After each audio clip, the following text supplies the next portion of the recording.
Hello, folks. It's Monday, the 14th of October. Halfway through the month already. Just zip, zip, zip, zip. Cheers.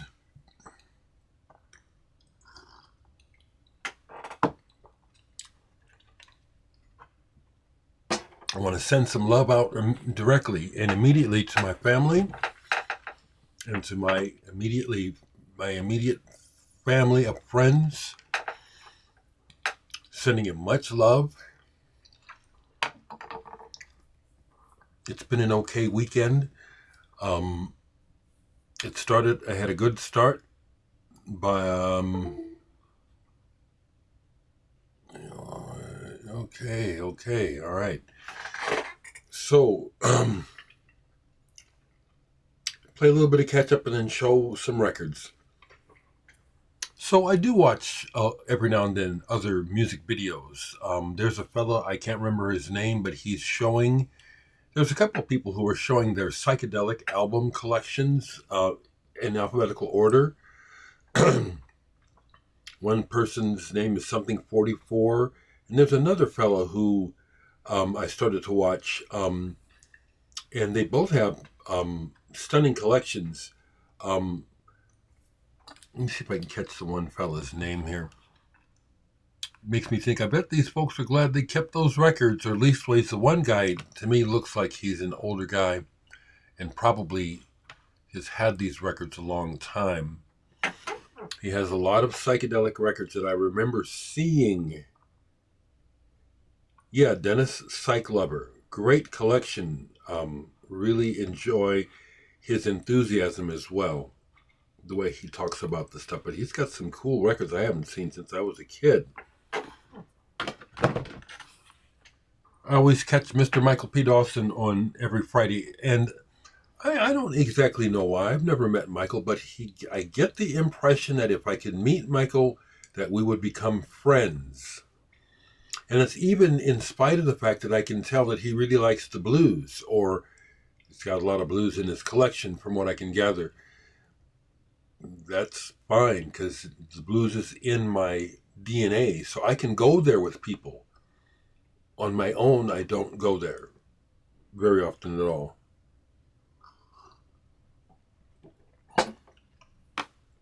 The other thing, and I'll say it again very bluntly, is I can play the blues.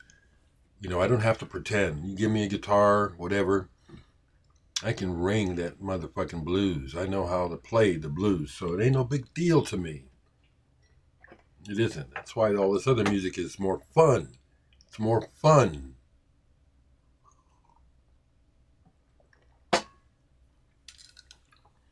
Thank you, folks who are continuing to buy my music. Thank you very much. What I worked on this weekend, and I'm not done yet, is I'm putting together another digital release for next month, for next Bandcamp Friday. And I intend to put on this next release the lullaby, or the piece of music that I wrote for Nick and Kat's daughter, Faye, their baby. I intend to include that in the next release for November Bandcamp. Probably what I will do today is continue to go through material, and some things I'm actually updating and changing a little bit for the release. So look what I listened to yesterday. It's almost like it's ancient history now. OK Computer by Radiohead. The only thing I had to skip over was Karma Police. I've just heard it so many times, it's ruined for me. I didn't buy this when it first came out on vinyl. I had become a convert by then, because at first I didn't think much of Radiohead. But this it caught me, and it was an album of the times. The end of the 90s, was it? This is quite a piece of work, but there's a lot of sadness on it to my ears. Not even listening to the lyrics, just the music. There's a lot of sadness on this album. Enjoyed it though. Got into some Residents yesterday. I was showing this in the 45 RPM group, Buy or Die, Ralph Records samplers. They used to put these out, and you could get them. Originally, you would get them from being a Ralph Records club member, which I was. But here's one of the archive releases that I understand the Residents proper would not have released. But time has gone on, and now it's like plunder the vaults. This is Warning Unincorporated. And what we have here is early recordings, improvisations, jam sessions. And I can see where the Residents would not have necessarily live and experimental recordings 1971-72. So this is early stuff, and here's a slightly provocative picture on the back there where it's like jam sessions. You know, I have not a lot, but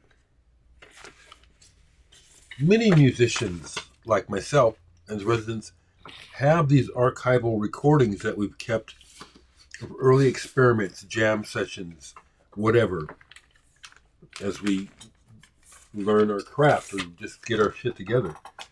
I actually enjoyed it, but it was like, yeah, these are just jam sessions, and some ideas rise to the surface that are more interesting than others. But yeah, it's not a proper Residents release. Well, it is, but it's not the Residents in action. It's them getting it together. I read recently that this poet, Kazuko Shiraishi, had passed away in June. Don't know much about her, but I was gifted this album years ago by John Coltrane 68. It features Sam Rivers on saxophone playing while she recites poetry.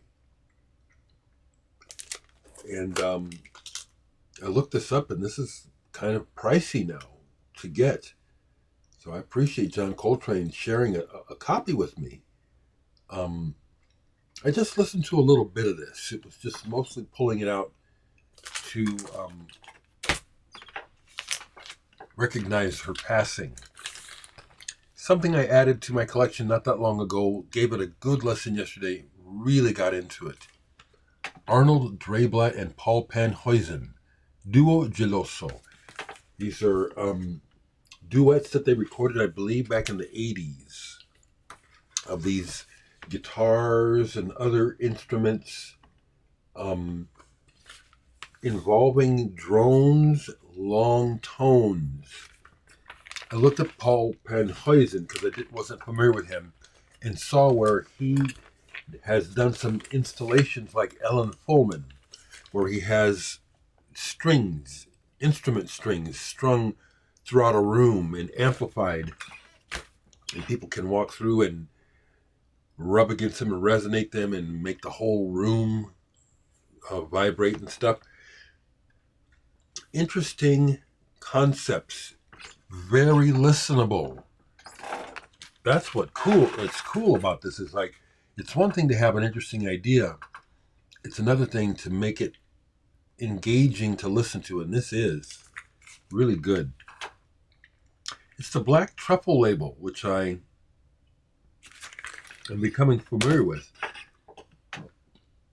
Black Truffle.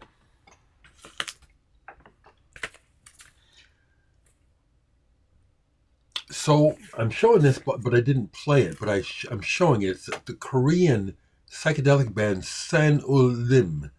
I'm glad I bought this. It's kind of wonky because, again, it's them in their own way trying to emulate Western rock music. And it comes out completely different, very unique. Good record. These I played in a group. It's a Belgian band that is described as cold wave. Again, genres mean very little to me. Siglo XX, Siglo's Vente, however you say it. The singer has an interesting voice. Almost could have gotten them over, but they were inconsistent. Some of these are really good, and some of these are like so-so. Like this one, It's All Over Now. The main track on here is real good. I like their graphics too. View of the Weird is one where it's not quite as engaging as some of the others. These are all 12-inch singles. This is superb. Till the End of the Night. It's a banger. That's what they call them, bangers. And the B-side, Dead Man's Cave, which is strange lyrics. But in the guy's voice, it's weird, but I like it. Siglo Vente. And then one more I have. Summers Die. A cool cover. Belgian band. Let's keep going. I'll go till I'm done. Show you the records I've played in the last few days. Here I've had to play this again because I love it so much. Lalo Schifrin, well known for TV themes, soundtracks for movies.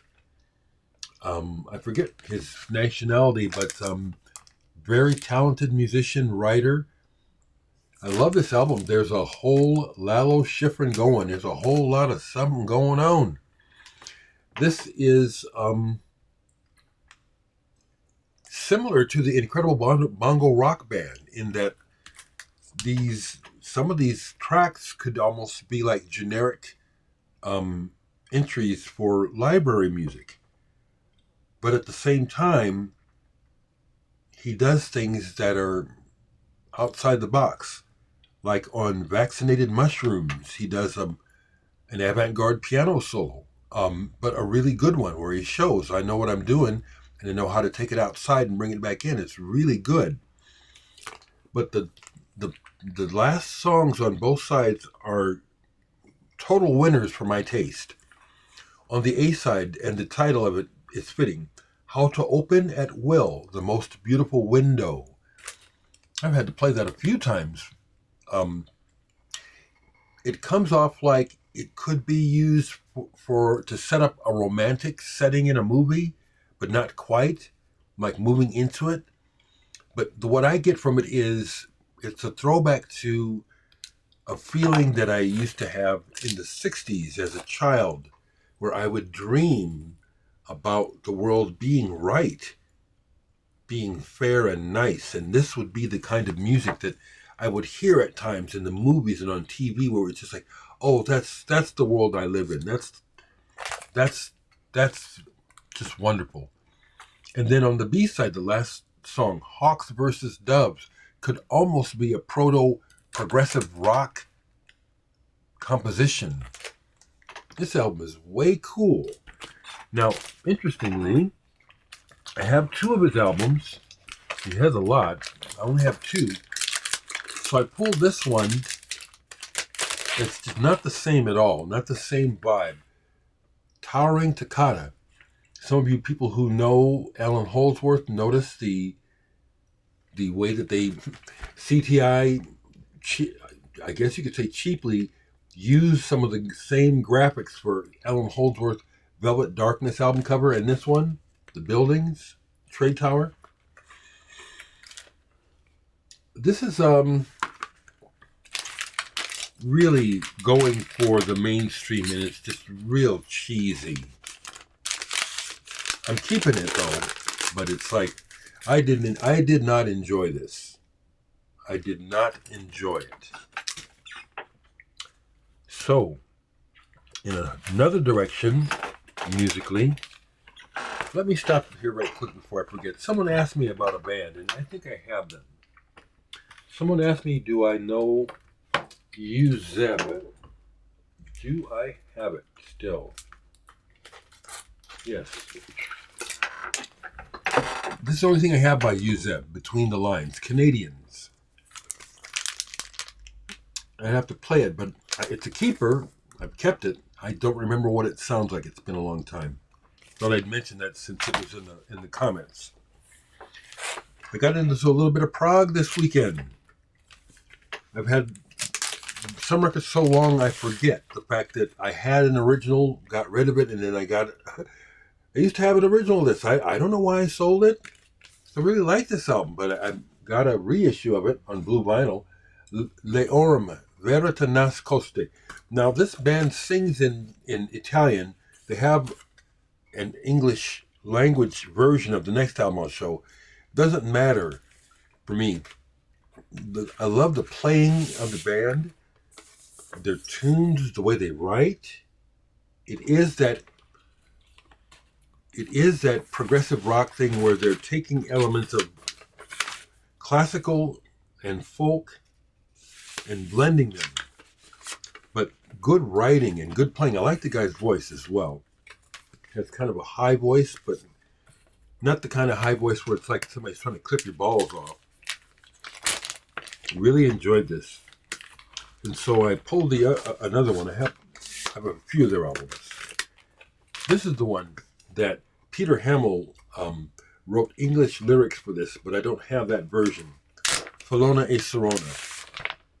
Fantastic music. Seriously, in some, I can see, again, I just rip on my mind, my own version of the weave.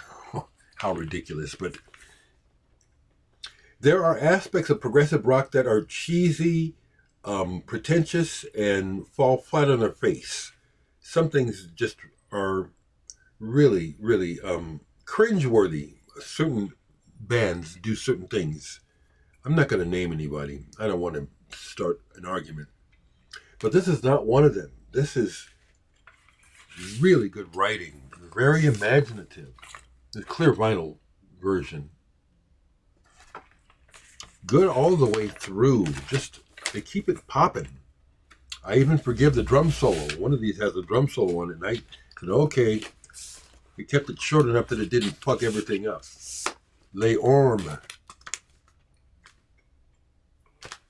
What else is still said now? Here I played this again. It was given to me. I had to look up the original version of the song because the remix is so good. There's a remix of a song called Wind Was Playing With My Hair by Rainbirds by Ulrich Schnaus and Mark Peters. Pyrolator does some remixes on this 12-inch single. But The Wind Was Playing With My Hair, that song, the remix is real good. I went and looked up the original and don't like the original at all. It's the power of the remix. White vinyl. Real good. Real atmospheric. It just kind of starts.